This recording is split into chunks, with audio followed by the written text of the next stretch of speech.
We are currently witnessing the most strategic, disappearing act in tech history. For 5 years, the iMac Pro has been a ghost. Apple discontinued the dark gray beast in 2021, and since then, they've tried to convince us that the all-in-one dream is dead. They told us to buy a Mac Studio and a separate display. They told us to clutter our desks with cables and hubs. But as we sit here in 2026, the silence is finally breaking. The supply chain leaks from Taiwan and the internal memos from Cupertino aren't just suggesting a comeback, they are describing a total takeover. This is the 32-inch iMac Pro, powered by the M5 Max and M5 Ultra. And if the rumors are even half true, this device is about to make the Mac Pro Tower officially obsolete. Welcome to my channel Tech Launch. Subscribe my channel and click on the bell icon for the new tech updates. If you are a creative professional, a developer, or someone who just wants the ultimate clean desk powerhouse, stop what you're doing. Because the iMac Pro 2026 isn't just a computer, it is a declaration of war against the modular desktop era. To understand why this comeback is so significant, we have to look at the psychological gap Apple left in the market. The original iMac Pro was a statement.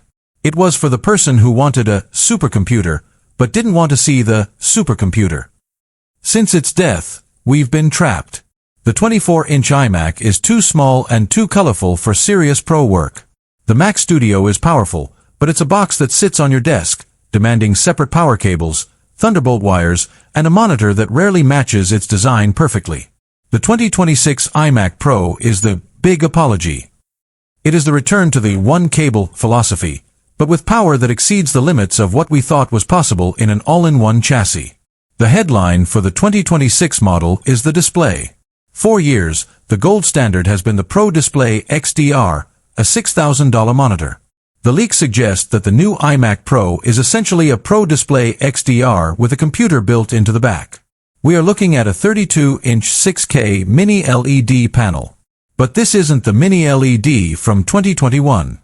This is a next-generation quantum dot mini LED that virtually eliminates blooming and provides a peak brightness of 1,600 nits. And for the first time on an iMac, promotion is here. 120 Hz refresh rates on a 32-inch canvas. For video editors in Los Angeles or UI designers in New York, this isn't just a spec, it's a revolution. It means your timeline is fluid, your scrolling is liquid, and your eyes don't fatigue after 12 hours of color grading. But the real magic is what's happening inside that slim, space black chassis.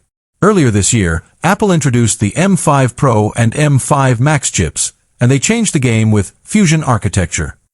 This isn't just marketing speak. Fusion architecture allows Apple to connect two dies with such high bandwidth that the computer treats them as a single, massive heart. The iMac Pro is rumored to skip the base M5 and start directly with the M5 Max, with a build-to-order option for the M5 Ultra. Imagine 18 CPU cores and up to 40 GPU cores in the Max version, and double that for the Ultra. We are talking about the ability to render 3D scenes in Octane or Blender, while simultaneously exporting an 8K ProRes video in the background without the fans ever ramping up. Thermal management has always been the enemy of the iMac. How do you